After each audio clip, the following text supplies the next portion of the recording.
సుదర్శనాంశ సంభూతం విష్ణులోక నివాసినం అనంత కృష్ణ శ్రీజనకం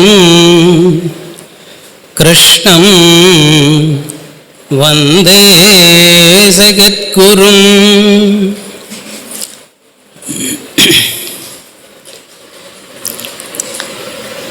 విష్ణుమూర్తికి 5 ఆయుధాలు ఉన్నాయట. పంచాయుధాలు అంటారు. శంఖం, చక్రం, ఒక గద, ఒక ఖడ్గం, ఒక విల్లు, ఇలాంటివి. ఉదయం నిద్రలేచి లేవగానే పంచాయుధ స్తోత్రం చదువుకుంటే మనకి మేలు కలుగుతుంది అని పెద్దవాళ్ళు అంటారు. వాటిల్లో అంటే ఆ 5 ఆయుధాల్లో కూడాను వెంటనే జవాబు చెప్పేది బహుశా చక్రమేమో. ఆ చక్రానికి సుదర్శనం అని పేరు. ఈ చక్రం యొక్క మహిమ ఏంటి, లక్షణం ఏంటి, తత్వం ఏంటి, ఇదంతా కొంచెం గంభీరంగా అనిపించేది నాకు. నిన్ననే గజేంద్ర మోక్షం విన్నాం కదా, నండూరి వారి గొంతుకలో. ఆయన అక్కడెక్కడి నుంచో వచ్చి ఇలా అనుకున్నాడో లేదో చక్రం వచ్చి మొసలి తల కొట్టేసింది. భీమంబై తలద్రుంచే చక్రం ఆసుక్రియన్ అన్నారు పోతన గారు.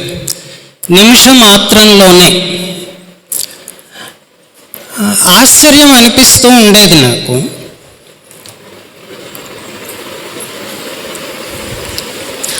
అంటే సినిమాలు చూసిన ప్రభావం అన్నమాట. ఆయన ఏదో ఇలా నిలబడి ఉంటాడు, ఇలా అనుకోగానే చక్రం ప్రత్యక్షం అవుతుంది, అది అలా వచ్చి అక్కడ ఏం చేయాలో అది చేస్తుంది.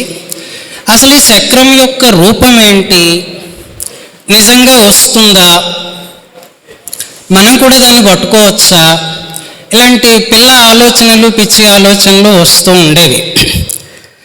2002లో అనుకుంటాను, అనంతకృష్ణ మాస్టర్ గారితో పాటు ఒక రైలు ప్రయాణంలో ఈ సుదర్శన స్తవం మొదటిసారిగా నేను చూశాను, నెల్లూరు నుంచి గుంటూరు వస్తూ. తర్వాత 2006లో ఆదోనిలో హోమియో ట్రైనింగ్ క్లాసులు పెట్టారు. అప్పుడు బుజ్జిగారితో పాటుగా నేను, అనంత్, ఇంకా సీతాకృష్ణ వీళ్ళంతా తాడిపత్రి ప్రయాణం చేశాం. అది సరిగ్గా సంధ్యా సమయం. బుజ్జిగారంటే భయం ఉండేది. ఎలాగో నోరు పెగుల్చుకుని, మీరు సుదర్శన స్తవం బాగా పాడతారట కదా, ఒకసారి పాడకూడదా అండి అని అడిగాను వెనకాల కూర్చుని. ఆయన ఇలా వెనక్కి తిరిగి ఒక నవ్వు నవ్వి ఆ స్తవం అందుకున్నారు. అప్పుడు కలిగినటువంటి అనుభూతి అంటే, ఒక ప్రక్కన సూర్యబింబం క్రిందికి దిగుతూ ఉండగా మా ప్రయాణం సాగుతూ ఉన్నది. బుజ్జిగారి గొంతులో నుంచి అమృత ప్రవాహంలాగా ఈ సుదర్శన స్తవం వస్తూ ఉన్నది. అది ఏంటి అన్నది నేను వివరించి చెప్పలేను. ఆ తర్వాత మెల్లమెల్లగా ఈ సుదర్శన స్తవం చదువుకుంటూ ఉంటే ఏవో కొంత తెలిసి వచ్చింది. అది అందినంత మేరగా విజ్ఞాపన చేస్తాను. సుదర్శన స్తవం చదువుకుంటే ఏమొస్తుంది అంటే, ఏ మాయరోగం ఉన్నా సరే పోతుంది. కనపడేది, కనపడంది, ఎలాంటిదైనా సరే ఆరోగ్యం చేకూరుతుంది. అలాగే దీర్ఘాయుస్సు కలుగుతుంది, లైఫ్ స్పాన్ పెరుగుతుంది. మనం ఏదన్నా డిసీజ్ అన్న కండిషన్లో ఉంటే ఆ కండిషన్లో ఉండేటటువంటి స్పాన్ తగ్గుతుంది. ఈ ఉన్న లైఫ్ స్పాన్ ఎక్కువగా మనం ఏదైతే స్వామి సేవ అనుకుంటున్నామో అది చేసుకోవటానికి వీలు కలుగుతుంది. ఈ చక్రం యొక్క లక్షణం ఏంటి అని అంటే, గజేంద్ర మోక్షంలోనే పోతన గారు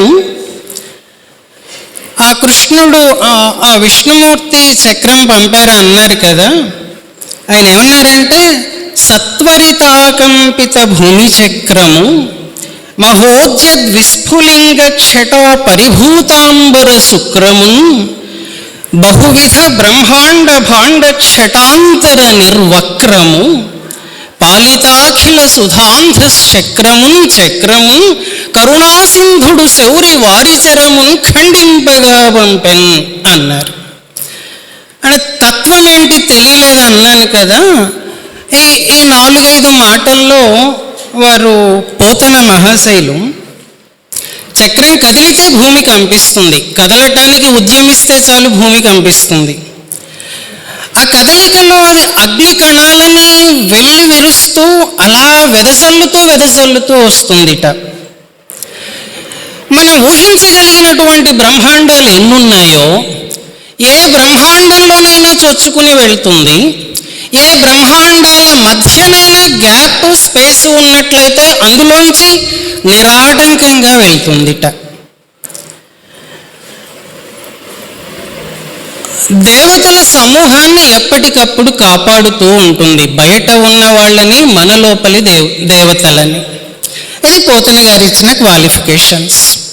సమన్వయం చేసుకోవటం ఎలా అన్నది నాకు తెలియలేదు. అప్పుడు పున్నయ్య మాస్టర్ గారు ఇచ్చినటువంటి సుదర్శన స్తవానికి చిన్న వ్యాఖ్యానం ఇచ్చారు. చిన్నగా అంటున్నాను కానీ ఈ ఒక్క పద్యానికి ఇచ్చినటువంటి వివరణ మనసుకి పట్టడానికి, హృదయానికి అందడానికి చాలా ఎక్కువ ధ్యానం అవసరం అవుతూ ఉంది. అయితే ఇక్కడ చెప్పుకోవాల్సిన ఒక మాట ఏంటంటే సుదర్శన శతకం అని ఒకటి ఉంది.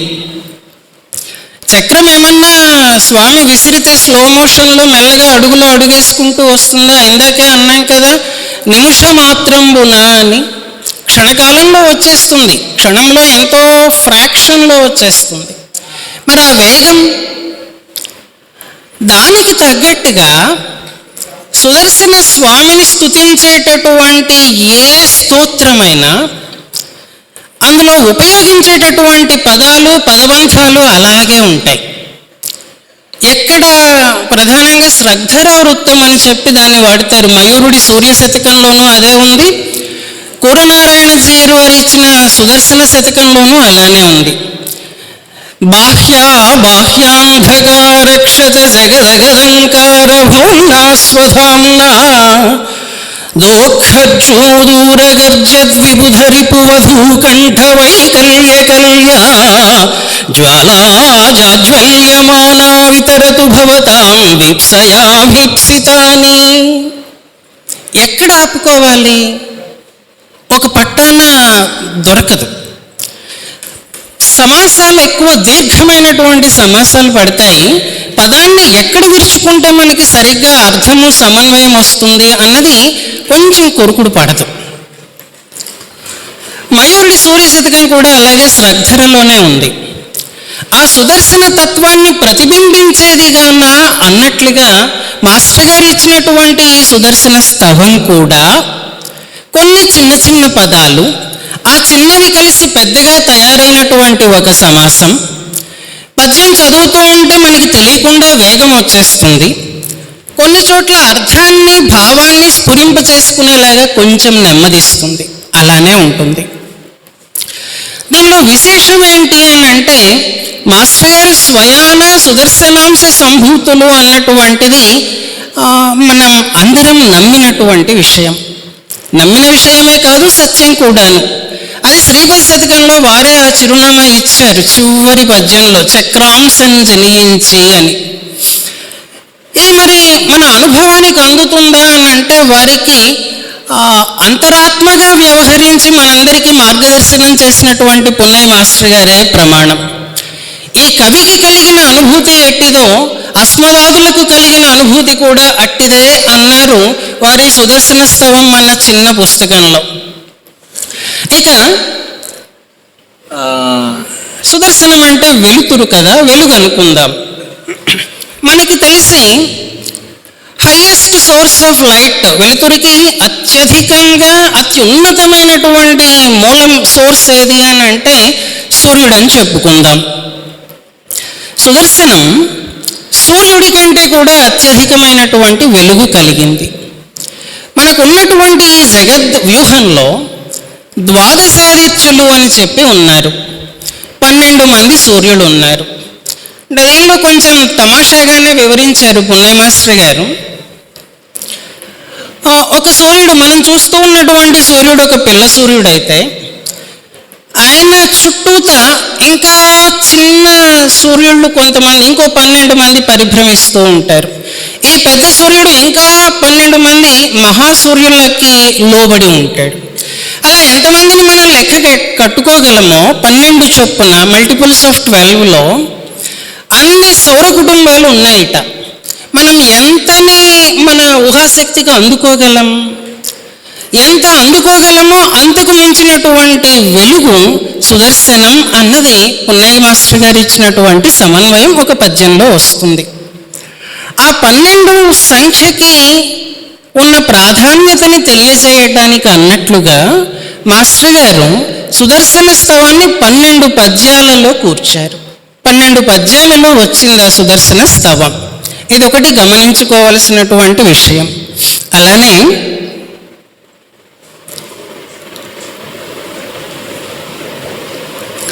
మళ్ళీ చాలామంది మంత్రోపాసనలు ఏవో చేస్తూ ఉంటారేమో. మంత్రం ఉంటుంది, తంత్రం ఉంటుంది, యంత్రము ఉంటుంది, ప్రతిదానికి కూడాను.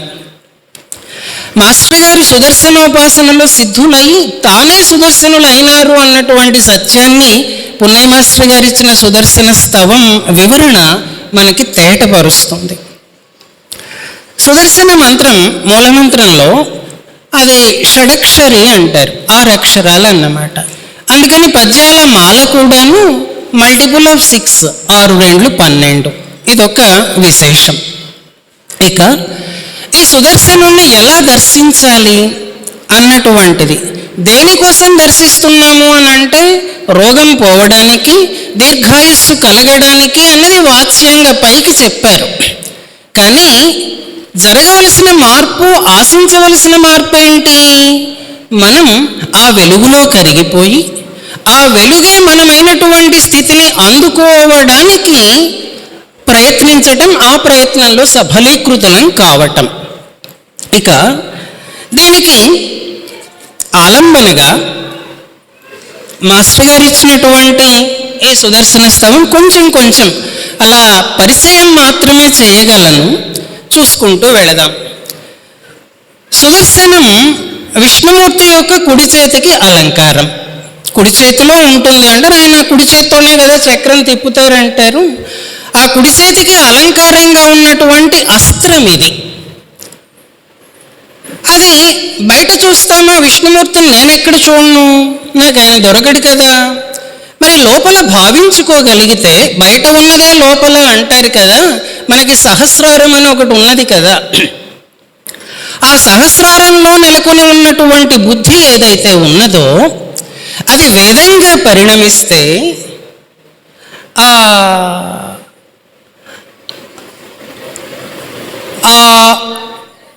ధీ నిగమానికి సుదర్శనానికి ఆ ధీ నిగమం స్థానం అన్నమాట. అక్కడ పట్టుకోవాలట. ఒక చిన్న హింట్ ఇచ్చారు. శ్రీనాథకర సరోరుహమానిత దివ్యాస్త్ర రూప మనుజ సహస్రారానంతాచ్యుత ధీ నిగమారూఢ చక్ర దివ్యం మూర్తి. ఈ సంబోధనతోటి ఈ సుదర్శన స్తవం ప్రారంభం అవుతుంది. ఆ ధీ నిగమంగా ఉన్నటువంటి సహస్రారంలో ప్రకాశించేటటువంటి స్వామి అని సంబోధన.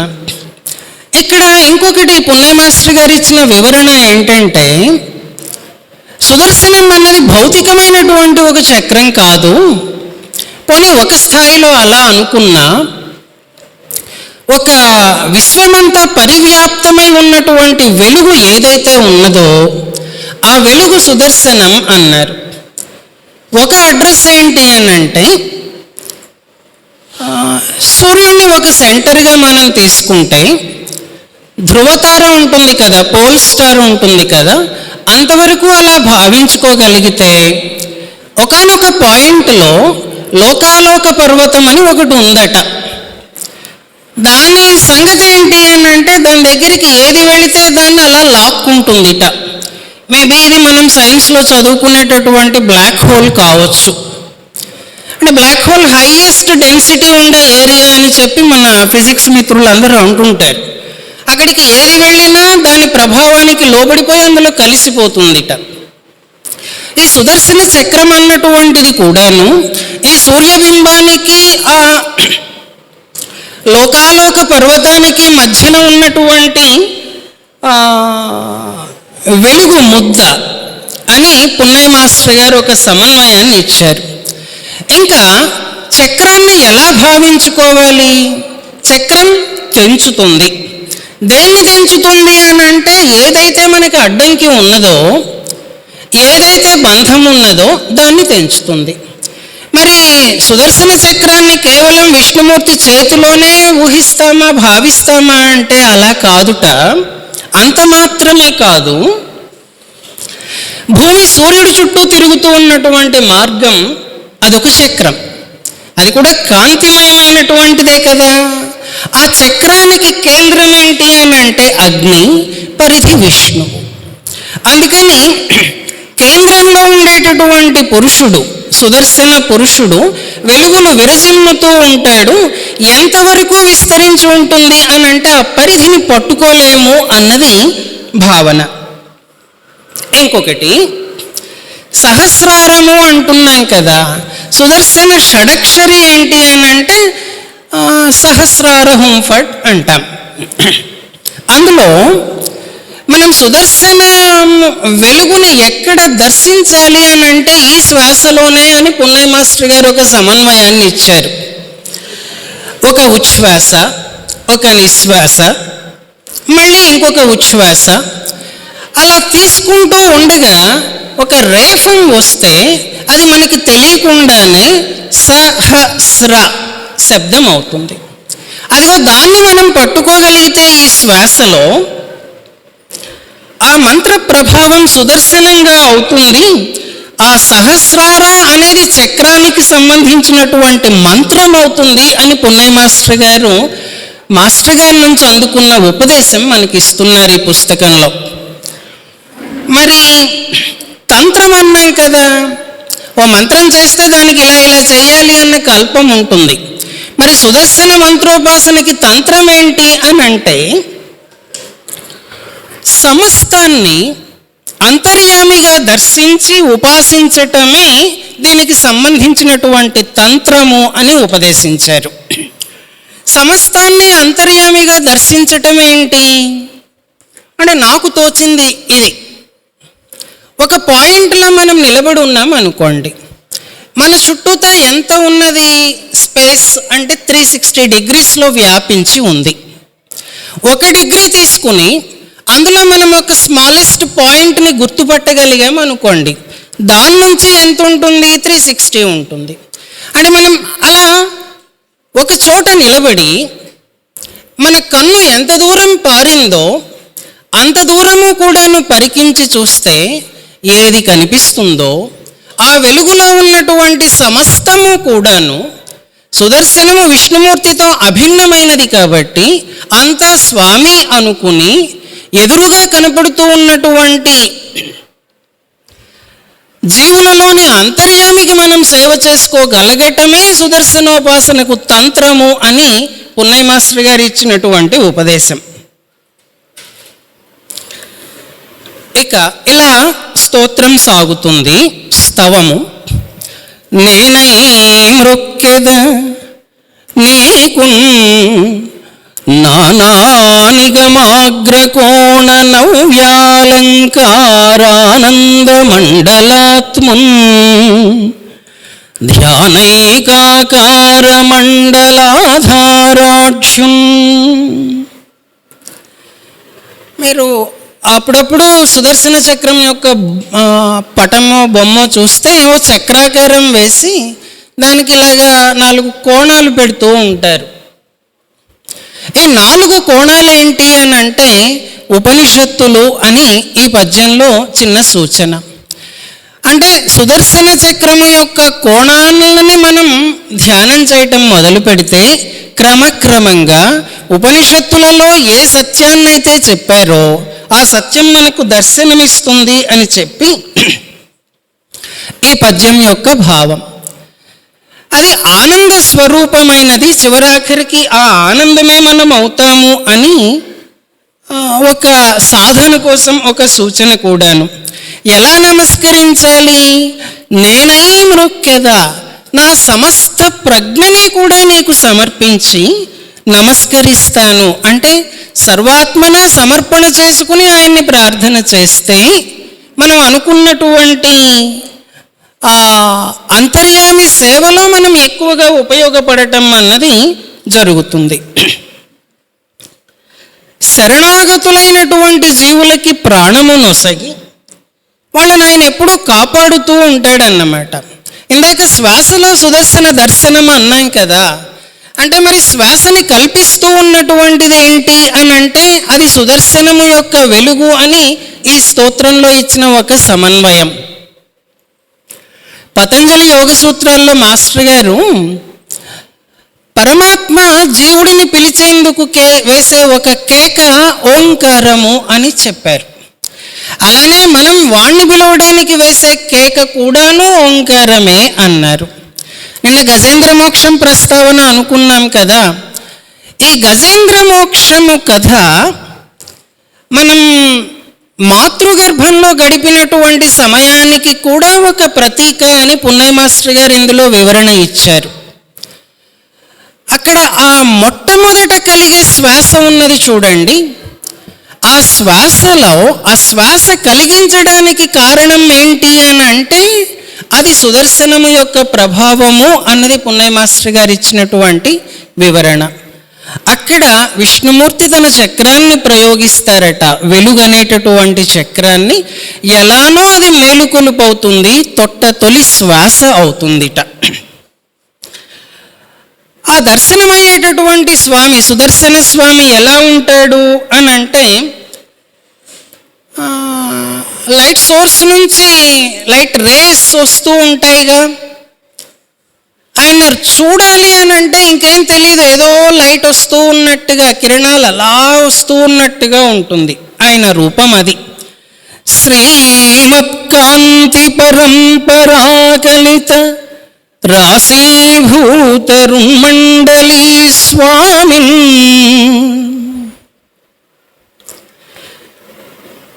కాంతుల వరుసలచే అలంకరింపబడిన కిరణములు రాశి అయినటువంటి స్వామి అయిన. మరి ఆయన్ని స్తుతించడానికి మన సామర్థ్యం సరిపోతుందా? నిన్ను నుతింప నేనెవడ. చక్రం తిరుగుతూ ఉంటే ఆయన అందించేటటువంటి శక్తి సంచలనంలో సాక్షాత్తు ఇంద్రుడు, బ్రహ్మదేవుడు వీళ్ళంతా కూడా వాళ్ళ ప్రాణాలు కూడా అందులోనే వర్తిస్తూ ఉంటాయట. అంటే చక్ర పరిభ్రమణంలోనే వాళ్ళకి కావలసినటువంటి ప్రాణశక్తి కూడా వస్తూ ఉంటుందిట. దేవస్వామి పద్మోద్భవ స్వాముల్ నీ పరివర్తనాంతరమట ప్రాణాంచలుల్ కాగా. ఓ స్వామి దివ్య సుదర్శన నత జగత్ ప్రాణావన. బ్రోవవే ప్రోవవే. శరణాగతులైనటువంటి జీవులకు ప్రాణాన్ని ఇచ్చి వాళ్ళని కాపాడుతూ ఉండేటటువంటి స్వామివి నీవు. అలానే ప్రోవవే అన్నారు, నన్ను రక్షించు అన్నది నాకు ఈ పద్యంలో కనపడలేదు. మనందరి తరఫున మాస్టర్ గారు ప్రార్థన చేస్తూ ఉన్నారు. ఈ పద్యానికి వివరణ ఇస్తూ పున్నయ్య మాస్టర్ గారు ఇంకొక సూచన మనకి ఇచ్చారు. సాధన కోసం. ఉదయం వేళలో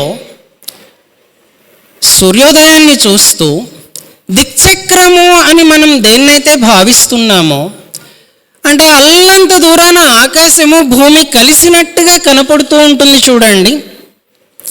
మనం ఈ దిక్కు తిరిగి అటు ఇటు తిరిగి 490లలో 360 డిగ్రీలలో మనం ఈ దిక్చక్రాన్ని భావించుకుని కనపడుతూనే ఉంటుంది, ఉన్నట్టుగా ఉంటుంది. ఆ దిక్చక్రాన్ని ధ్యానం చేస్తే అది కూడా సముద్రపు ఒడ్డున, అలానే ప్రాత సూర్యమండల ధ్యానము విశేషములు అని పున్నయ్య మాస్టర్ గారు మనకి ఈ పద్యానికి వివరణ ఇస్తూ అక్కడ మనకు ఒక హింట్ ఇచ్చారు. అలా చేస్తే ఏమవుతుంది అని అంటే, నీ వెలుగులో నేను కరిగిపోగా నుతించుట సాధ్యము కాదు కదా. అంటే సాధారణంగా ఇచ్చే ఉదాహరణ, చక్కెరలో తీపి గురించి మనం గంటల కొద్దీ ఉపన్యాసం ఇస్తాం, కానీ ఎంత చదివినా ఎంత విన్నా తీపిదనం అర్థం కాదుగా. అంత నోట్లో వేసుకుంటే ఆ తీపి తెలిసిపోతుంది. అప్పుడు దాన్ని వివరిస్తావా అని అంటే ఎగ్జాక్ట్గా వివరించటం అన్నది సాధ్యం కాదు. ఇలా నీ వెలుగులో కరిగిపోయినటువంటి నేను నిన్ను స్తుతించటానికి ఎంత మాత్రం చాలను కదా.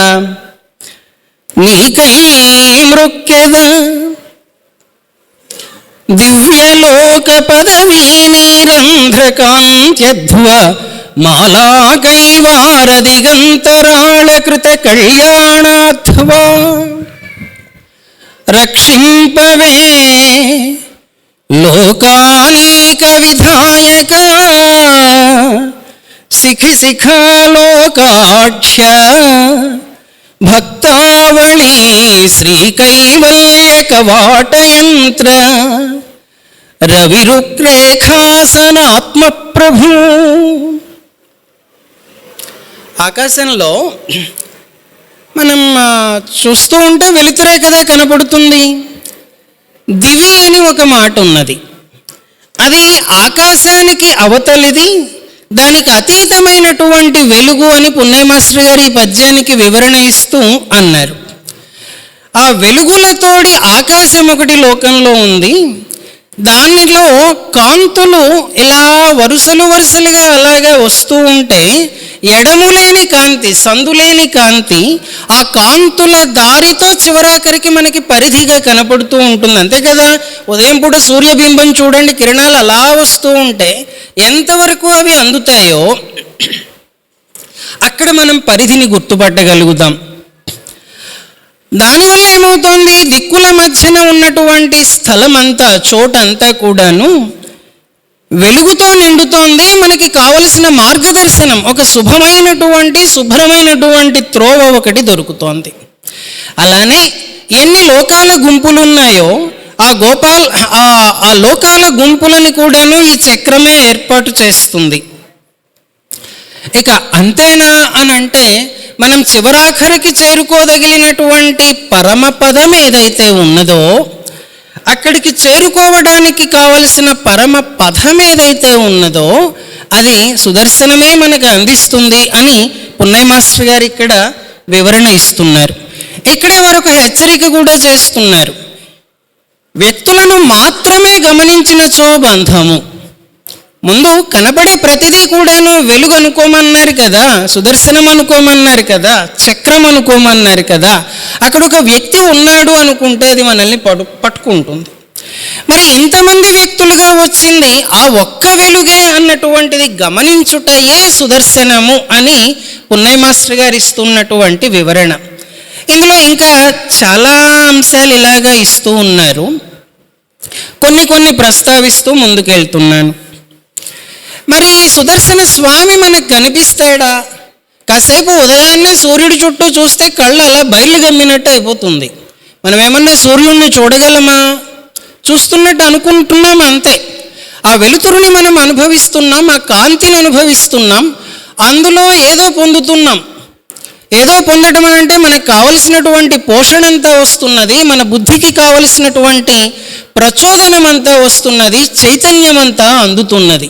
మరి చూడగలుగుతామా అని అంటే ప్రయత్నం చేద్దాం. ఎలా? శ్రీరమ్యాకృతి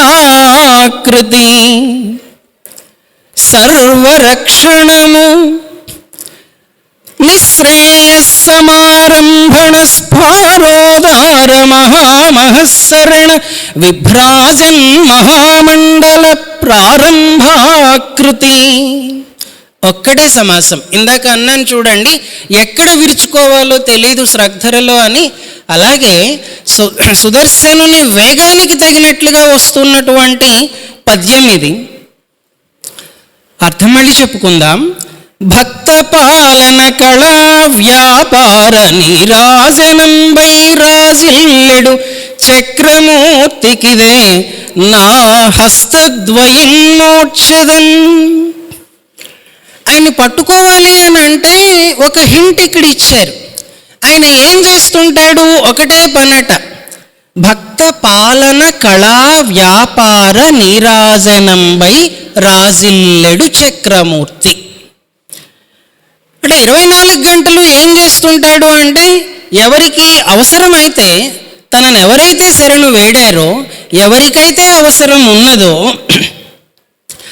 ఆ భక్తులని రక్షించేటటువంటిది ఒక కళగా చాలా స్కిల్డ్గా చేస్తాడట.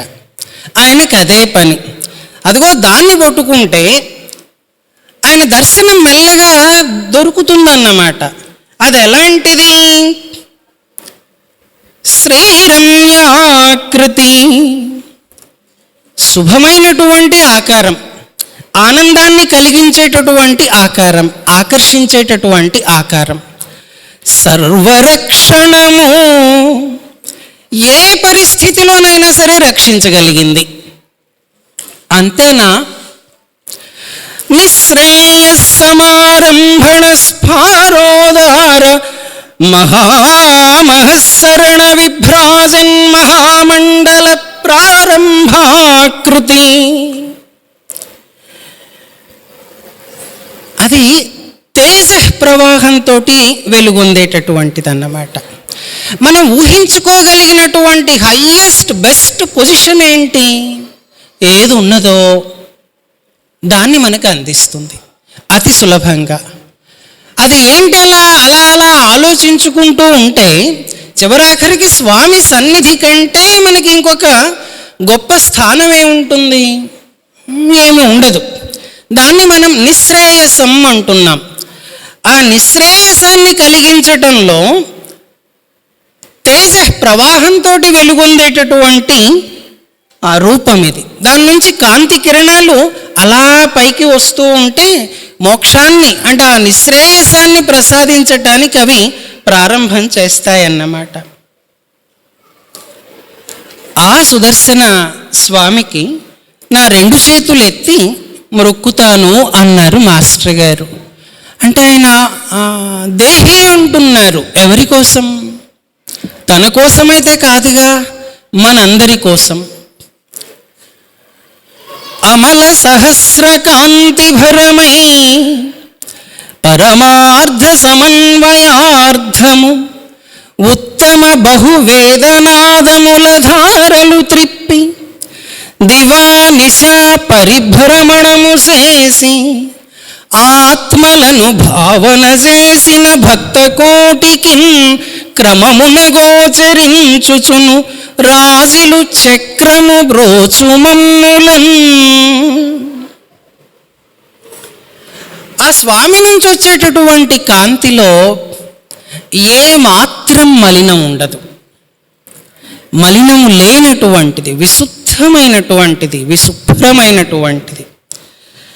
వేల కాంతులని అది అలా వెలజారుస్తూ సహస్ర అనేటటువంటి మంత్రమే కాంతిగా కలిగినదై, మోక్షం అంటే మనం ఏదేదో అనుకుంటాంగా, ఆ మోక్షానికి శ్రేష్టమైనటువంటి సమన్వయంతో కూడినటువంటి అర్థాన్ని మనకి ప్రసాదించేదిగా ఉంటుంది. ఎలా ప్రసాదిస్తుంది అని అంటే, వేదనాదంలో చక్రధ్వని వినపడుతుందిట. వేదం ఎక్కడిది అని అంటే సృష్టి ధర్మమే అని చెప్పి మాస్టర్ గారు ఎన్నో చోట్ల చెప్పున్నారు. దాన్ని దర్శించి ఇచ్చినటువంటి ఋషులు మనకి ఏ మార్గాన్ని చూపించారో దాన్ని పట్టుకుంటే, అనంతావై వేదాహ అన్నారు కదా, అందులో కొన్నే ఉన్నాయి, అంటే ఇప్పటికి మనకు అందినవి, కొన్ని అలా చాటున ఉన్నాయి. ఆ నాదాల మధ్యన ఏం చేస్తుంది అని కొంచెం ఊహించుకోవాలి. ఇక్కడ మన భావనకి పట్టుకోవడం, ఆ వేద నాదమే సృష్టికి కారణం అని అనుకుందాం కాసేపు. సృష్టి ఎలా నడుస్తోంది అని అంటే, కాసేపు పగలు, కాసేపు రాత్రి, దివము, రాత్రి చీకటి. ఈ పగలు రాత్రి ఒక సైకిలే కదా. ఆ సైకిల్ని తిప్పుతూ ఇదంతా కూడాను సృష్టిని నడిపిస్తోంది. చక్రములోని వెలుగు, చక్రము నుంచి వస్తున్నటువంటి వెలుగు. దీన్ని మనం భావన చేస్తే, ఆత్మలను భావన చేసిన భక్త కోటికి క్రమమున గోచరించుచును రాజులు చక్రము అన్నారు. అలా భావన చేస్తూ ఉంటే ఏమీ కనబడినటువంటి ఆ వెలుగు ముద్దలో, ఆ ముద్దలోంచి ఒక పురుషుని దర్శనం మనకు కలుగుతుంది. ఆయనే సుదర్శన పురుషుడు. ఇంకొక స్థాయిలో సూర్యుడు, ఇంకొక స్థాయిలో సూర్యమండల అంతర్వర్తి అయినటువంటి నారాయణుడు. ఇక ఆయనకొక పని ఉందట. ఏంటి పని అని అంటే, అసురగ్రావభిదాస నిస్ఫుటపటో వ్యాపారమే పారునభ్యసనం బంధున దుర్నిరీక్ష్యమయీ స్ఫాయద్విస్ఫులింగావళీ ప్రసరత్ ప్రావృతవన్హితోరణముగన్ రంజిల్లు సౌదర్శనాయస కాలాకృతి గొల్చి మృక్కెదను దీర్ఘాయు ప్రసాదార్థినై. పద్యాన్ని విరవకుండా మాస్టర్ గారు ఇచ్చిన ఒకే సమాసాన్ని అలా చదువుకుంటూ పోయాను. స్వామికి పని ఏంటి అని అంటే, అసురగ్రావభిదాస నిస్ఫుట పటు వ్యాపారము.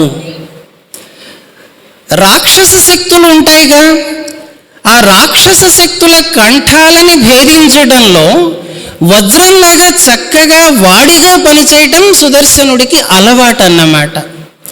ప్రయత్నపూర్వకంగా చేయటం కాకుండా అతి సులభంగా, ఇందాక కళ అన్నాం కదా, అదొక కళగా నేర్పుగా రాక్షస శక్తులని అలా తునుమాడుతుందట. ఆ పనిలో సుదర్శన చక్రాన్ని తేరిపారి చూడటం సాధ్యం కాదు. ఇంకా అది ఆ పని చేస్తూ ఉండగా అది దుర్నిరీక్ష్యమయ్యి అన్నారు. చూడటానికి తేరిపారి చూడగలమా అని అంటే వీలు కాదు. ఎంచేత స్ఫాయద్విస్ఫులింగావళీ ప్రసరత్ ప్రావృత వన్హితోరణముగన్.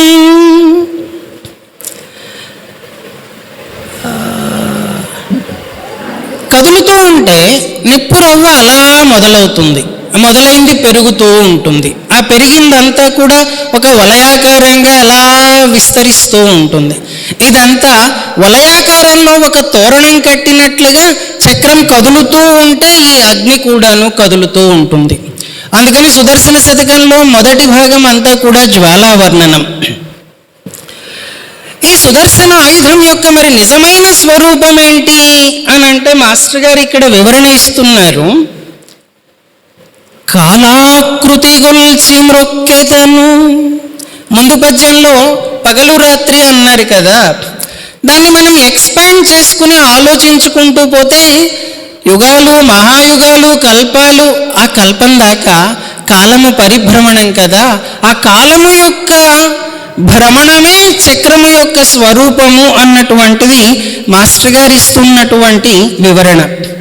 ఇక్కడ పున్నయ్య మాస్టర్ గారు ఒక అద్భుతమైనటువంటి వివరణ ఇస్తూ ఒక మాట అన్నారు. మనం రాజసూయ యాగంలో ఆయన అలాగా ఒక క్షణంలో శిశుపాలుణ్ణి తెగవేశారు, తునుమాడారు అంటాం కదా. మరి భౌతికమైన చక్రం వచ్చిందా అని అంటే, కాలమే దివ్య తేజో విలసితమగును ఒక చక్రముగా రూపొంది ఆయన కుడి చేతిని అలంకరించును, ఆ వెలుగులో సమస్తము కలసిపోవును అనేటటువంటి ఒక వివరణ పున్నయ్య మాస్టర్ గారు ఇక్కడ ఇచ్చారు. చక్రాయుధము యొక్క ఒక విభూతియే సూర్యమండలముగాన చక్రము అగ్నికణముల తోరణముగా విరాజిల్లుతున్నది అన్న ఒక సమన్వయాన్ని పున్నయ్య మాస్టర్ గారు ఇచ్చారు. ఈ సందర్భంలో వారు ఇచ్చినటువంటి ఇంకొక సూచన ఏంటి అని అంటే, దిక్చక్రము జ్యోతిశ్చక్రము అగ్నికణముల తోరణములుగా చెప్పబడుచున్నవి. ఇట్లు చక్రమును శ్రద్ధగా ధ్యానించు వారకు కర్మబంధ విమోచనము కలుగును అన్నటువంటి ఉపదేశం పున్నయ్య మాస్టర్ గారు ఇక్కడ వివరణలో ఇచ్చారు. కల్పాంతానల ఘోరకీనలకు గృక్కల్ రిప్పుకోనేరక అత్యల్పిష్టుల్ దితిసోనులధ్వమున తూలాకారులై తూల దిక్కుల్ పాలించెడు దేవతా ప్రియ సతీ గుంభత్కుచాఛాదితానల్ప శ్రీకలితోత్తరీయ భరణం వ్యాపారునింగొల్చెదన్. ఒక కల్పం పాటు సృష్టి అంతా సాగిన తర్వాత ఒక విరామం కావాలనుకుందాం. ఆ విరామానికి కాసేపు ప్రళయము అని పేరు పెట్టుకుందాం. మరి ప్రళయంలో మొత్తం తీసుకోవాలి కదా లోపలికి, బీజస్థానంలోనికి. అప్పుడు కల్పాంతంలో భయంకరమైన అగ్నికీలలు వ్యాపిస్తాయట. ఆ అగ్నికీలలు ఎక్కడి నుంచి అని అంటే, ఎవరి నుంచి అని అంటే సుదర్శన స్వామి నుంచి వస్తాయి. కాలము నిరంతరంగా కదులుతూ ఉండేది కాబట్టి ప్రళయం కూడా నిరంతరం జరుగుతూ ఉండేదే. అర్థాత్ సుదర్శన స్వామి యొక్క ప్రభావము నిరంతరము మనకి అందుతూనే ఉంటుంది, అందుకోగలిగే ప్రయత్నం చేసుకోవాలన్నమాట.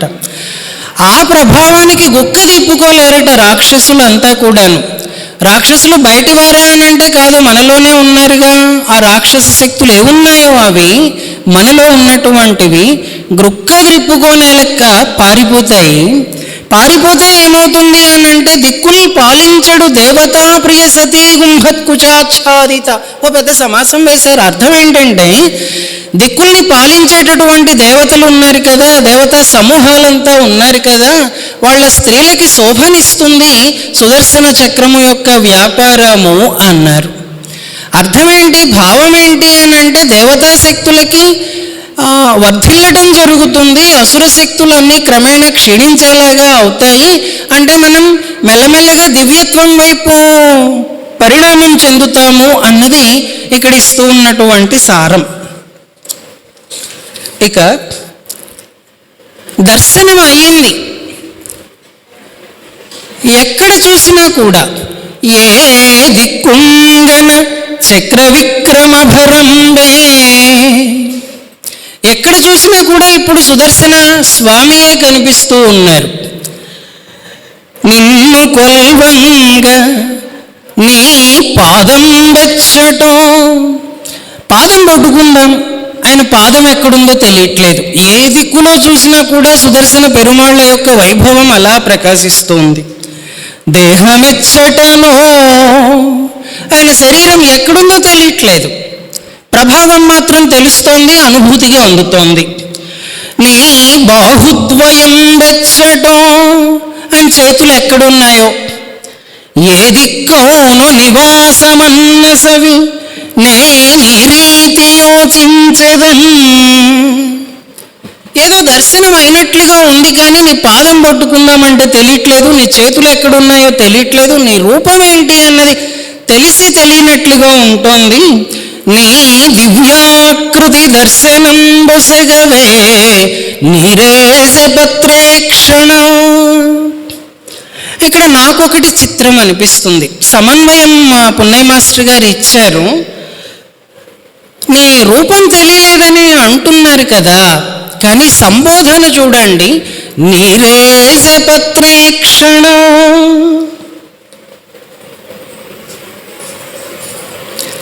నీరేశము అని అంటే తామర. తామర్రేకుల లాంటి కన్నులున్నవాడా, నీ రూపం నాకు తెలియటం లేదు అంటున్నారు. ఈ సమన్వయం పున్నయ్య మాస్టర్ గారు ఇక్కడ అవ్యక్తము నుండి వ్యక్తమునకు రావటం అన్నది వివరిస్తూ ఇచ్చారు.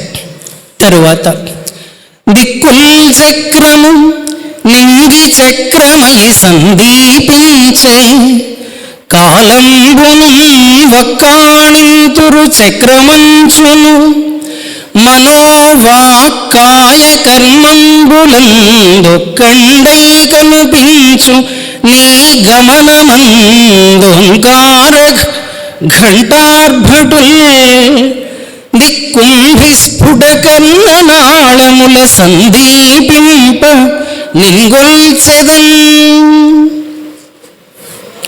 దిక్కులు చక్రమే,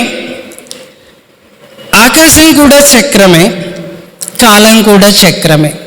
అందిన దర్శనం ఏంటి అని అంటే దిక్కుల్ చక్రము నింగి చక్రమై సందీపించే, కాలంబును వక్కాణింతురు చక్రమంచును. ఇందాక దీనికి తంత్రం ఏంటి అని అంటే అంతర్యామి సేవ అనుకున్నాం కదా.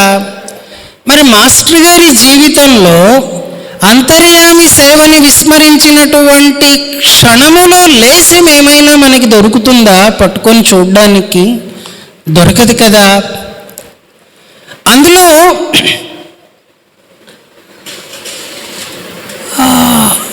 త్రికరణ శుద్ధి అంటామే, మనస్సుతోటి వాక్కుతోటి శరీరంతో చేసేటటువంటి ప్రతి చర్యలో కూడాను సుదర్శన వైభవమే నాకు కనిపిస్తోంది అని మాస్టర్ గారు అంటున్నారు.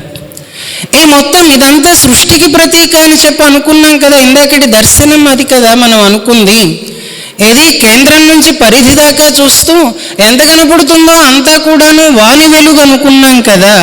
వాని వెలుగు ఎక్కడిది అని అంటే ఓంకారం నుంచి కదా. ఆ ఓంకారం సుదర్శన స్వామి ముందుకు వస్తూ ఉంటే వినపడే శబ్దం కావచ్చును, అంతే. అదిగో ఆ ఓంకారం గంట కొట్టినట్టుగా వినపడుతోందట. మనకి వినిపిస్తుందా ప్రతి క్షణంలోనూ? అంటే ప్రతి క్షణం కూడాను సుదర్శన చక్రము యొక్క వ్యాపారము నడుస్తూ ఉన్నది అని మనం అనుకుంటే, భావన చేసుకోగలిగితే, అనుభూతి చెందగలిగితే ఆ ఓంకారం మనకు కూడా వినపడుతుంది. ఎలాంటి ఓంకారము అని అంటే దిక్కుంభి స్ఫుట కర్ణనాళముల సందీపింప. అష్టదిగ్గజాలు అంటాం కదా, భూమిని 8 ఏనుగులేవో మోస్తున్నాయిట. 8 ఏనుగులని చెప్తాం కదా. దానికి ప్రతీకార్థం ఏంటి అని అంటే అవి 8 దిక్కులలోనూ భూమి యొక్క భ్రమణాన్ని నడిపించేటటువంటి గమన శక్తులు అని పున్నయ్య మాస్టర్ గారు ఇచ్చినటువంటి వివరణ. ఆ ఏనుగుల చెవుల్లో ఈ ఓంకారం వినపడుతుంది అనడం లేదు, సందీపింప శబ్దం వెలుగొందుతుంది అంటున్నారు మాస్టర్ గారు. దానికి పున్నయ్య మాస్టర్ గారు చక్కటి వివరణ ఇచ్చారు. శబ్దము వెలుగునకు తల్లి కావుననే ఏతించుచున్న దిక్కును తెలియవచ్చును. అతని ఆకృతి అనున్నది శబ్దము నుండి పరిణమించు వెలుగు యొక్క ఒక తరంగమే. దాన్ని మనం పట్టుకోవచ్చునట. ఇక అగ్రంబుల్ దితిసూను కంఠగత వృత్తాంతంబులై వెలుగు నీ ఉగ్రాకార నభంతరాళ రుజుమార్గోపాంతవన్హి స్ఫుర జాగ్రత్ చారములుప్పునైంద్రక దిశా సంధ్యానటద్భాస్కరౌ వ్యగ్రార్క ప్రదతి ప్రసారణ చణౌ వ్యాపార శోభారతి. ఒక్క పద్యం, ఒక్కటే సమాసం. చక్రము వేగం అన్నాను కదా, దాన్ని మాస్టర్ గారు ఎలా ప్రదర్శిస్తున్నారో చూడండి. భావం ఏంటి అని అంటే సుదర్శనుని యొక్క వెలుగులు దితి సంతతి యొక్క కంఠాలను చొచ్చి వెలుగొందుతూ ఉన్నాయి. వారి కంఠాల్లో కూడా గుండ్రని ఆకారం యొక్క అంటే చక్రాకారం యొక్క అంచులుగా వెలుస్తూ ఉన్నాయి. అంతేనా అని అంటే ఆ చక్ర ప్రసారము యొక్క సారమే దైత్య సంహారమై ఉన్నది. దానికి సంబంధించిన కథలు ఎన్నెన్నో ఉన్నాయి. ఆ చక్రము యొక్క ఆకారము దైత్యులకు రాక్షసులకు భయం పుట్టిస్తుంది. చోటు లోపలి పొరలో సూటి అయిన ఒక దారిలో అది నడుస్తూ ఉంటుంది. దానికి సమీపంలో అగ్ని ప్రకాశిస్తూ ఉంటే చక్ర గమనములు అగ్ని యందు మెలకువ కలిగి ఉన్నవి. తూర్పు దిక్కున ప్రాతస్సంధ్య వర్తించుచుండగా 12 సూర్యులు వరుసలో కాంతిని నేర్పుతో ప్రసారము చేయుచుందురు. ఆ ప్రసారము వలె చక్రగమనములు శోభిల్లుచున్నవి. ఇది అందిన దర్శనం. దీనికి పెద్ద వివరణ ఏంటి అని అంటే, సూర్యుడికి మార్తాండు అని చెప్పి ఒక పేరుంది కదా. సృష్టి మొదట్లో అంటే సూర్యుడు కూడా పుట్టేటటువంటి మొదట్లో సూర్యోదయానికి ముందు చీకటి ఉంటుంది. సూర్యునికి మాతృక ఎవరు అని అంటే అగ్ని అట. ఆ సూర్యోదయానికి ముందున్నటువంటి చీకటిని మృత్ అండము అంటారట. మృత్ అండము నుంచి వస్తాడు కాబట్టి మార్తాండుడట. ఈ సమన్వయం ఈ పద్యంలో మాస్టర్ గారు మనకు అందించారు. ఆ దర్శనం మనకు కలుగుతుంది. అప్పుడు ఏమవుతుంది? హరికి దక్షిణ హస్తమై కలుష దైత్య శ్రేణికి మృత్యువై వరయోగీంద్ర తపస్సమాధితరు పుష్పంబై గజేంద్రావన స్థిర కీర్తి ప్రభమై భవాబ్ధిహరమై చెల్వందు నీమూర్తికి కరముల్వోర్చి నమస్కరింతునిదే రోగధ్వంసనావాప్తికి అని సుదర్శన స్తవాన్ని ముగించారు మాస్టర్ గారు. విష్ణువు చేతిలో చక్రం కాదుట, హరికి దక్షిణ హస్తమై, ఆయన కుడి చెయ్యే సుదర్శనం అనేటటువంటి వెలుగుగా మనకి భక్త పాలన కళా వ్యాపారం అన్నాం కదా, అదంతా చేస్తూ ఉంటుంది. రాక్షసులకు మృత్యు కారణం అవుతుంది. ఎంతమంది తపస్సు చేస్తూ ఉన్నారో వాళ్ళ సమాధి అనేటటువంటి కల్పవృక్షానికి కొసన ఇది పుష్పంగా ఫలంగా మనకి దర్శనమిస్తుంది. గజేంద్రుణ్ణి కాపాడారు అన్నారు కదా. మనం దశావతారాలు 21 అవతారాలు చెప్పుకుంటాం కదా. వాటన్నిటికీ కూడా మూలమైనటువంటి తొట్టతొలి అవతారం గజేంద్రుణ్ణి కాపాడిన అవతారమే అని పున్నయ్య మాస్టర్ గారు ఇందులో ఒక వివరణ ఇచ్చారు. ఆశ్చర్యకరమైన సమన్వయం మాస్టర్ గారు ఇచ్చిన భాగవత రహస్య ప్రకాశంలో మనకి దొరుకుతుంది.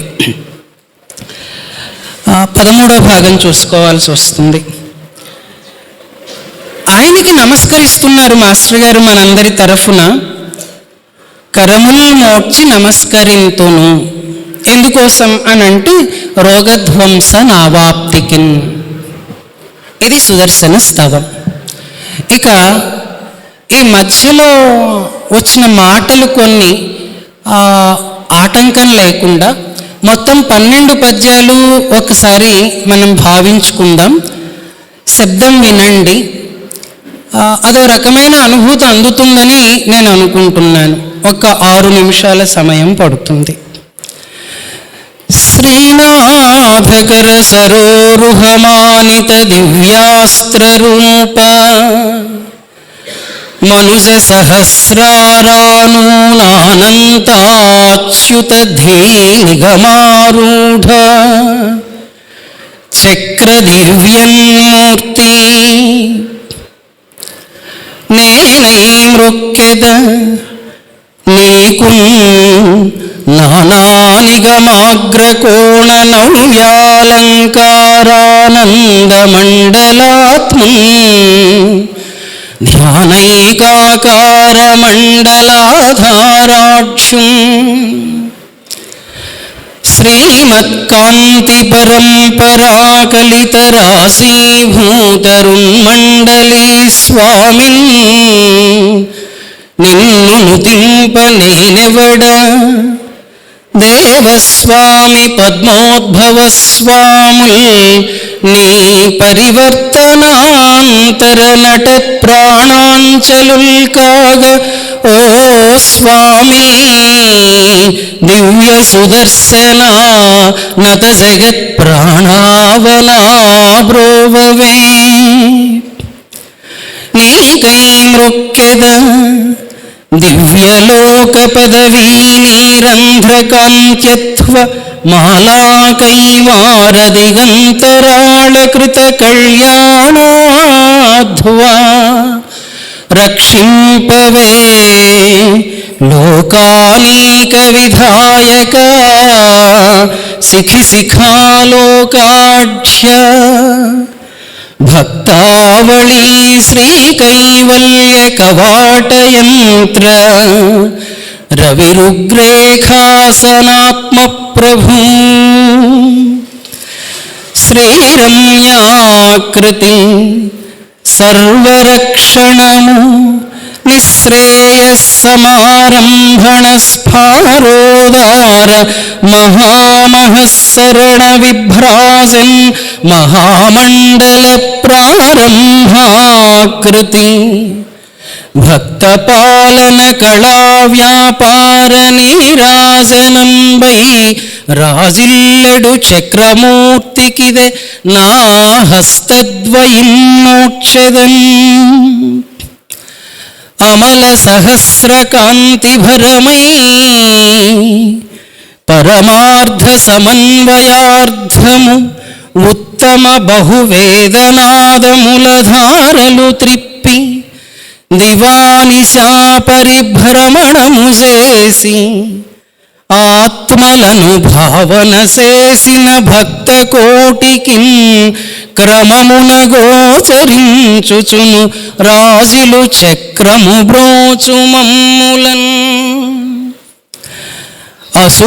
అసురగ్రావభిదాస నిస్ఫుటపటు వ్యాపారమే పారునభ్యసనం బందున దున్నిరీక్ష్యమయి స్ఫాయద్విస్ఫులింగావళీ ప్రసరత్ ప్రావృతవన్హితోరణముగన్ రంజిల్లు సౌదర్శనాయస కాలాకృతి గొల్చి మృక్కెదను దీర్ఘాయు ప్రసాదార్థినై కల్పాంతానల ఘోర కీలలకు గ్రుక్కల్ రిప్పుకోనేరక అత్యల్పిష్టుల్ దితిసోనులధ్వమున తూలాకారులై తూల దిక్కుల్ పాలించడు దేవతా ప్రియ సతీ గుంభత్కుచాచ్ఛాదితానల్ప శ్రీకలితోత్తరీయ భరణం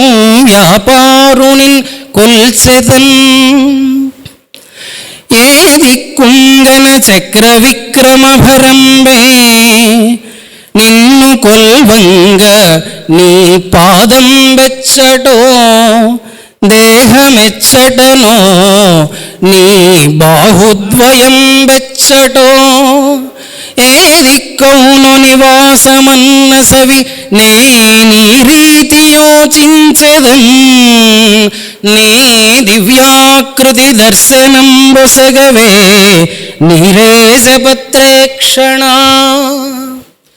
దిక్కుల్ చక్రము నింగి చక్రమయి సందీపించే కాలంబునున్ వక్కాణింతురు చక్రమంచును మనోవాక్కాయ కర్మంబులందొక్కండై కనిపించు నీ గమనమందోంకార ఘంటార్భటిల్ దిక్కుంభిస్ఫుట కర్ణనాళముల సందీపింప నింగొల్చెదన్ అగ్రంబుల్ దితిసూను కంఠగత వృత్తాంతంబులై వెల్గు నీ ఉగ్రాకారణ భోంతరాళ రుజుమార్గోపంత వన్హిస్ఫురజ్జాగ్రచ్చారములుప్పు ఐంద్రక దిశా సంధ్యానటద్భాస్కరం వ్యగ్రార్క ప్రదతి ప్రసారణ చణం వ్యాపార శోభారతిన్ హరికిన్ దక్షిణహస్తమై